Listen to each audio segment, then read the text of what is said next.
Yeah, it was university when I graduated, but 47. I think what they changed their name or they joined in 55 or something like that. 52. 52. Okay.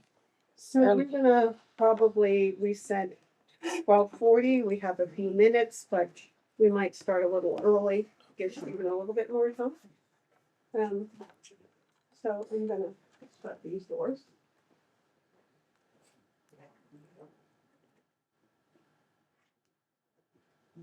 They not playing. They won't dump their whole letters. Right? Yeah, man. Yeah, I yeah, read that. so yeah. Are we ready for Ottawa? Right. Rolling. All right. So Stephen, you wanna go? You Uh, can have one or two extra minutes for your intro. all right. Well, my name is Stephen Brown. Thank y'all for having me. I'm running for city council in District 1.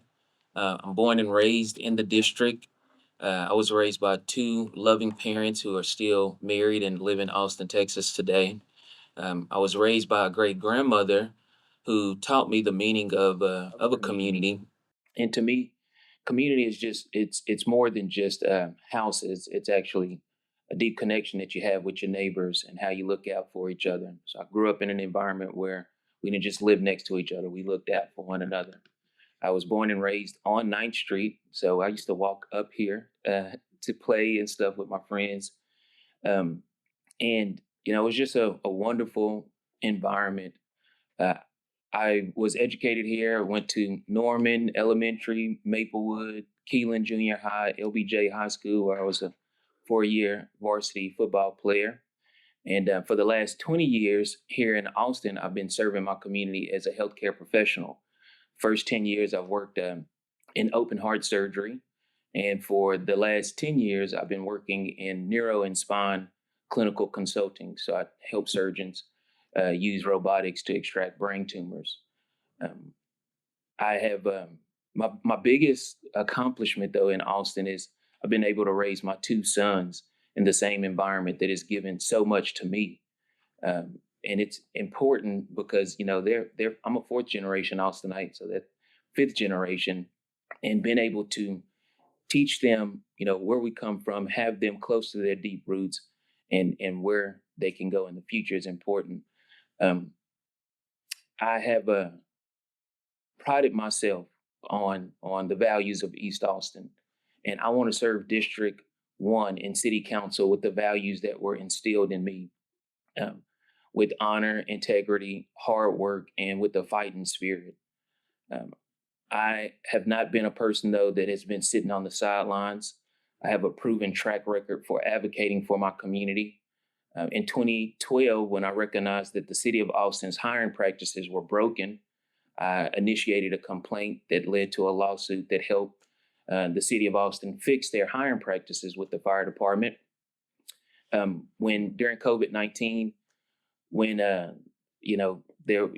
all that stuff was going on, I helped turn Givens Park into a COVID test site so that our community could get valuable information during times of uncertainty.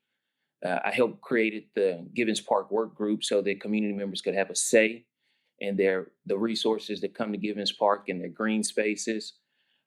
When someone decided to vandalize our historically Black cemetery at Evergreen, instead of the community just being outraged, we organized a celebration that also led to the city of Austin investing over $300,000 in upgrades to Evergreen Cemetery. And most recently, when the city of Austin wanted to add 20% more property tax that would have made Austin a little bit more unaffordable for its community members, I worked with the Broad Coalition to help defeat Prop Q. So I have a proven track record of stepping up, advocating, but also getting results. Um, as a healthcare professional, though, in Austin, it's very important to me that we, approach some of these issues through a public health lens, through a social justice lens, through a lens that allows people to have healthcare outcomes that, and people go into environments that allow them to have less adverse impact on them. So making sure that public health is, a part of my platform is super important. affordability, public health, public safety. There's so many community members that I talk to that are sitting in Austin, sitting at the kitchen table, wondering if they should stay or leave Austin because it's so unaffordable. And I do not want to miss out on valuable community members who share the same values and customs and wanting to have that tight knit community because it's unaffordable. I think that's a shame. And I think making sure that environments match the public health outcomes that we want to see in our community members are super important. So being a public health professional, I bring that expertise and perspective to the city council. Um, but I definitely I want to serve our community with the values that was instilled in me, and so making sure that folks from HT, folks from all over East Austin, are able to stay here once they've had the cultural and the experience of being a part of this community. Making sure that this is the place that they want to stay, then it's affordable and it makes sense for them to stay. So that's my background, and that's a little bit of what I've done, and I'm happy to answer any questions that y'all have. Ryan Bunton Mitchell. I'm a senior here at HT. You mentioned previously about the aspect of community and really having like the love thy neighbor attitude. In today's world, there's really no sense of community. We have a bunch of different individual pockets. How would you say your platform or your agenda running for District 1 would unify District 1 with various communities and have a sense of community for everyone in District 1 and in Austin? Yeah, Ryan, that's a good question. Being when I say I'm born and raised here, a lot of people sometimes say, "Well, what does that mean?" There's this kind of polarization between transplants and being born and raised here, or whatever. One, I like to let everyone know that one, we're having a common experience. Being born and raised here to me means that I just lived through these disparities. I've seen them. I know what they look like, but I've also seen the community resilience. I know what it looks like on the other end of that. And so having that kind of common thread, that one, we're having a common experience, is important. Also, me working in healthcare, working on a diverse team of folks inside of an operating room where our only culture and value system is helping this patient get off the table. Having that teamwork approach really, I think, is something that I've been a part of playing football, and I've been a part of in the healthcare community. So finding the convergences of, the issues that are going on in all districts, not just all districts, but all zip codes in District 1, helping everyone see that there is something that we all have in common, and there's a common thread that we should be holding on to. Let's not get caught up in these polarizing perspectives or groupthink. Let's figure out a way to, come together with some common themes and get some progression. I think at the end of the day, most people that I talk to just want to be able to live, play, enjoy the green spaces, enjoy the parks, work hard, and come home into a community that supports their values. So I think, again, just finding those common experiences and really focusing on that we're all having this common experience together. So let's do it together. Thank you. Yeah. Good afternoon. My name is Dakari Woods. I am a junior here at Huston-Tillotson University, and I looked into your campaign website. I love doing that, my own investigativeness, right? So I noticed that you did have a lot of alignment with the opposition of Proposition Q. So if you could point out a few specific measures that you use to stand in opposition alongside community members and home initiative, what does that look like? Thank you for asking. Thank you for the question. I think so. For me, Prop Q was it was a little bit about affordability, right? And raising property taxes. Although I'm not against what those services and what those funds would have went to, I think that there was a huge information and education gap when it comes to what the community was being told. And so one of the things that I was doing was really just trying to educate the community on, one, what I was learning from Prop Q, what I understand about my own property taxes, where money was going to be going, and just kind of what the dynamic of of Prop Q actually was. I also coach Little League football. And so, Prop Q was saying that it was going to raise property taxes on homeowners and renters because they also, they pay into it, even though, a homeowner might, pass those costs on to the renter, right? I was letting community members understand that there was going to be some tough choices in front of them. They were going to have to really, understand what they were voting on. So educating them about the vote, but also understanding that $300 to $400 increase a year is about what most families pay to put their kid in an after school program or, football practice, cheerleading practice, gymnastics. And I witnessed families already struggle with that cost burden. We do so many things to try to supplement and offset those registration fees. And so to me, when it dawned on me that, there's already so many families in our community struggling to make ends meet, and knowing what I know about the city's budget and kind of how things have been headed, I wanted families to be educated and knowing that if they vote for this, they should be aware that this might be the amount of money that they might be, short on for the year. And so I think, and Prop Q failed by, 64% of the Austin voters thought that this wasn't the time to raise the taxes. And it wasn't a referendum on social services. It was that, especially in this economy, what's going on, families are struggling. And I think that should be the message to city council and to Austin. There's a lot of families, especially in District 1, given the history, that are struggling.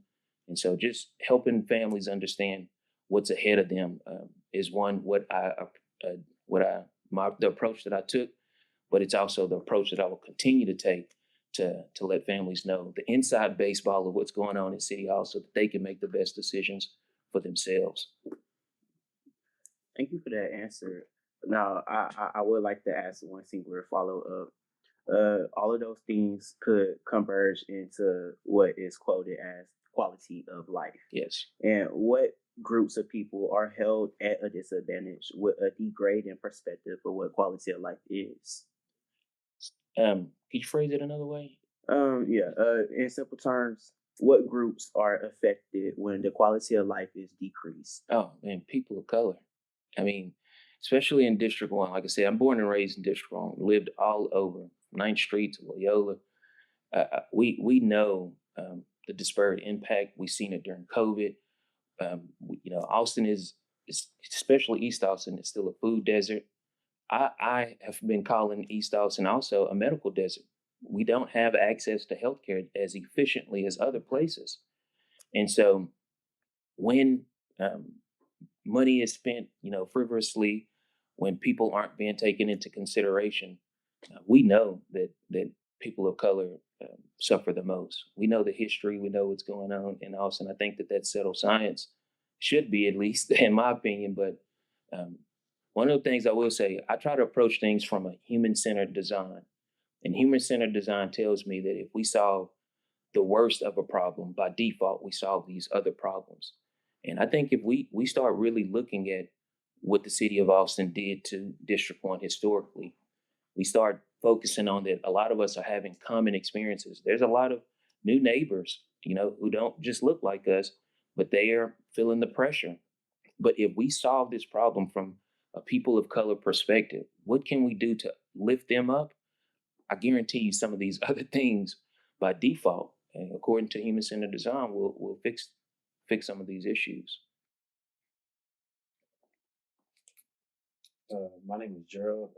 I got a simple question. Yeah. What makes you different than others in the candidate? Well, what makes you different from other candidates in this race? Several things. Thank you, Gerald, for asking.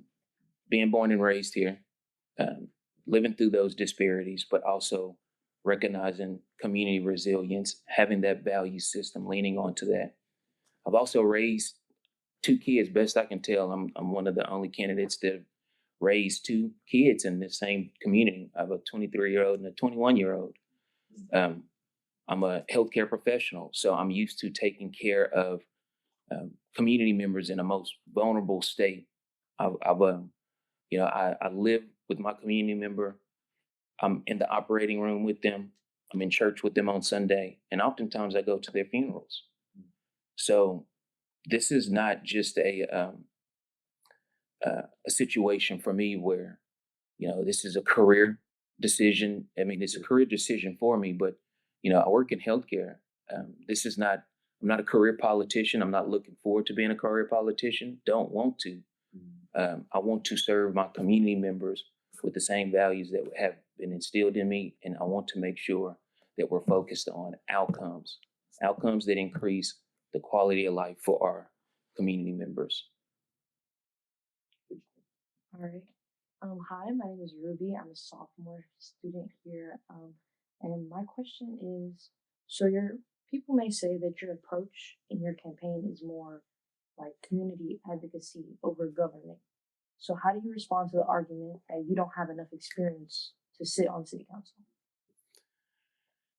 I think that a lot of community members that I talk to right now are kind of tired of the politics. I think that they're tired of the status quo. I think that they're tired of career politicians and folks who have that experience, yet there has been no true progress. And I think that I bring a wealth of knowledge and experience in other areas that I think I will make up for what I don't know. Um, I have sat on certain boards. I've sat on the board of ECHO. I've sat on um, a commission at the city of Austin.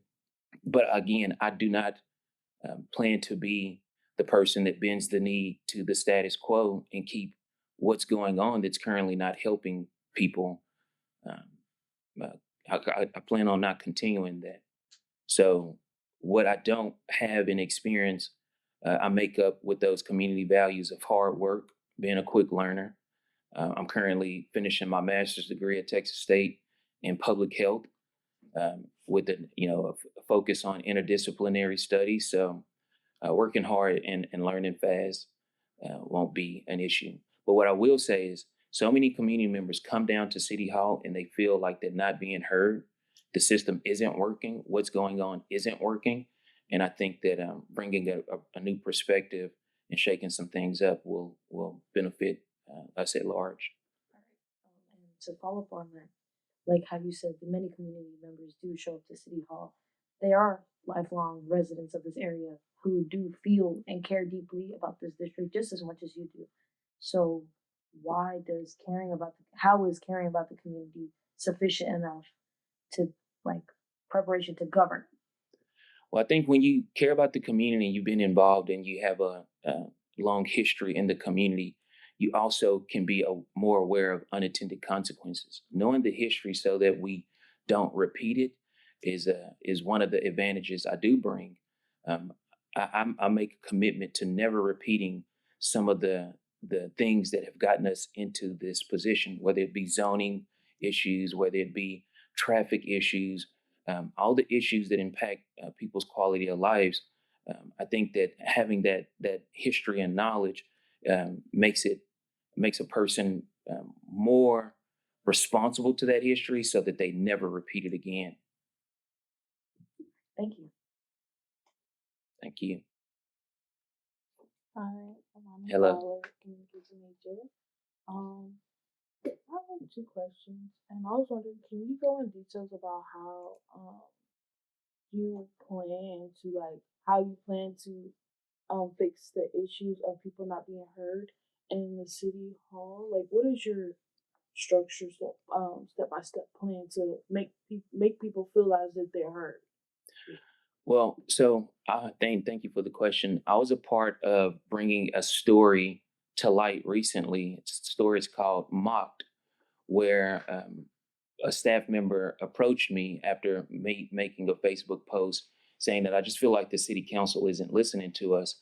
And they forwarded me a bingo card that different staff from different council districts were playing as citizens were coming up to City Hall. And me being one of those persons during public testimony, I know the sacrifice that it takes for community members to come down there and give a public testimony, the anxiety, the worry, the missing meals with your families. And I just found it super offensive. And a lot of people online, when the story broke, found it very offensive.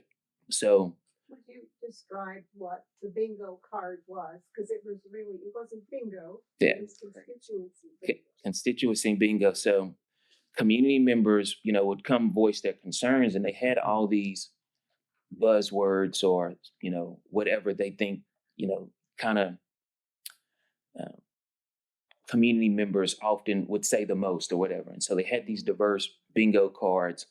And as a community member voiced the concern, saying that, we should do something about Palestine, or we should do something about affordability, they would mark it and kind of make jokes and make lights of, just our complaints.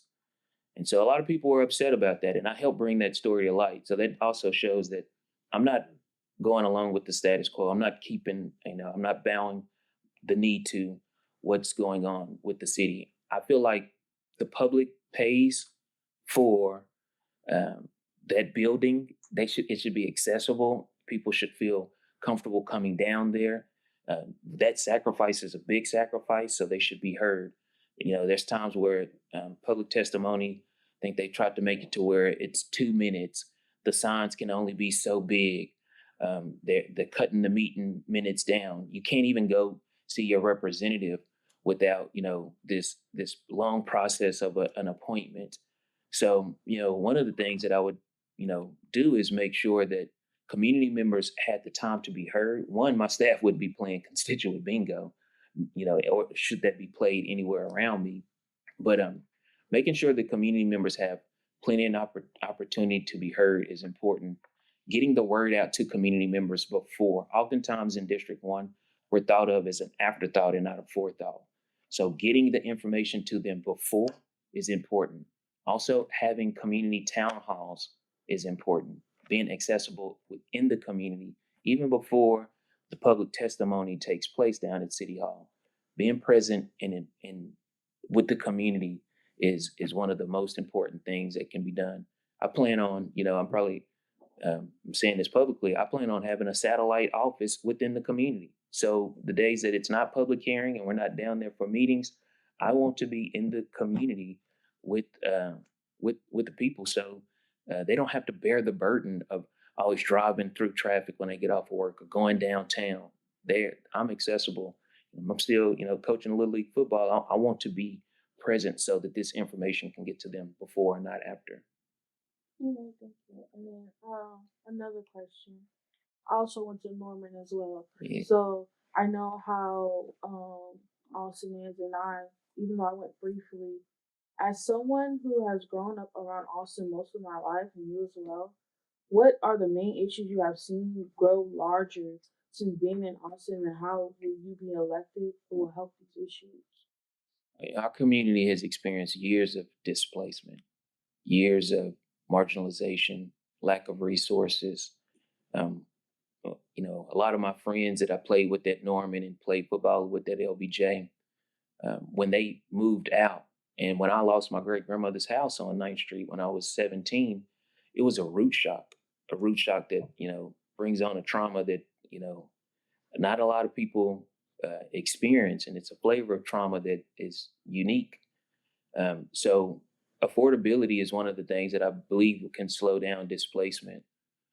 Making sure that we are looking at zoning laws and upzoning and things from a lens that keeps residents here, from a social justice lens. I don't believe any zoning, especially with the history we know of I-35 with the 1928 plan, no zoning laws should be passed without it being looked through a social justice lens. So displacement is one of the hugest things that I've experienced.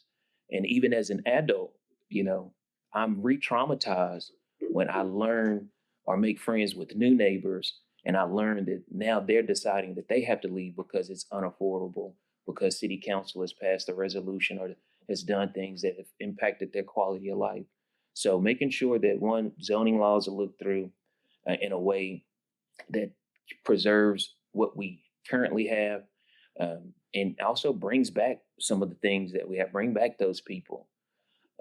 Those are things that I plan on doing, making sure resources are available to our community before. I mean, we have the Carver Library, we have the Millennium that still needs upgrades. I've been working with the Givens Park Work Group for 7 years now. We educated the community on who Dr. Givens was. We have staples still in our community that need much needed repairs and resources that get overlooked. It was sad that it took someone vandalizing Evergreen for the community to be upset and us to organize a celebration, and then for me to pressure the city of Austin to finally find bond money from 2018 to do the upgrades that should have been done. So combing through and finding out what projects should have been done, what bond money is out there, where can things be allocated back to our community is important. And I say this with your being in public health, a part of a doctor's recovery plan for a patient might be for them to walk. There are communities in District 1 who don't either have sidewalks or their sidewalks are so bad that a community member couldn't even walk their walker up to during recovery just to get out for a walk. So before we do these shiny projects like a cap and stitch or something like that, let's fix the quality of life and work on the projects that will increase the people's quality of life.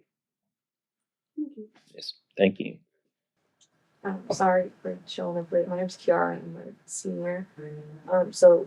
And I know again I showed up late, but it does okay. sound like your whole campaign is about promoting, of course, resources and fairness and accessibility to where there isn't no accessibility. So I would probably say, which is like a normal question I tend to ask, would be what do you think would be the hardest thing that you would have to face through your campaign and even after the fact, hoping that you do get elected? What do you think will be the most challenging thing that you would have to deal with to be able to get the stuff that you are trying to give out to Austin? Yeah. I feel like the city council has forgotten its fiduciary responsibility to the community. And even with me saying that, one of the biggest things that I'm learning about campaigning is fundraising. So getting people to see that, this is an investment into the future of District 1 and city council has been an interesting thing, but we've done really well fundraising. And I think that I have won the trust and support of my community members who I've worked with for a long time since I'm deeply rooted into the community. One of the biggest things that I tell my team is that I have y'all's trust. Y'all have seen me for so long do this work, and we've done it, without praise or for money. We don't get paid for it. My grandmother told me, before you can lead, just be a good community member. And so for me, now we have to go out and get other communities to see that we will represent them with the same value system, the same fighting spirit. Because District 1 is pretty big. And so it's not just, 02, 23, 24. There's people in Samson. There's people, there's a neighborhood a little east of 130. And so them hearing from me directly to let them know that I see them and I get what they're going through, and I understand the traffic and the hardships and the hurdles and disparities that they've experienced, and that this is my track record, and I will be fighting for these things to bring to the community and have their buy-in is the biggest thing. Once on council, to be able to get a motion even recognized, you have to have someone to second it. So building relationships with those that are on council who feel that there are some common experiences in our district as there are in their district. I've talked to a lot of district members who will tell the same story. There's neighborhoods, in West Austin that also are experiencing some disparities in north, up south. So having those districts see that Austin is better when we work together and when we take care of the needs of the most vulnerable through that human-centered design. By default, we raise the boat for everyone else. So making sure people, have boats, and they have strap boots and stuff to pull up is important, but also getting other people in other districts, other members to see that that we're having a common experience is what we'll do. So we are time. Yes, ma'am. So, thank you so much, Stephen Brown, for being with us here today. Thank y'all so much. Yeah. Yes, thank you.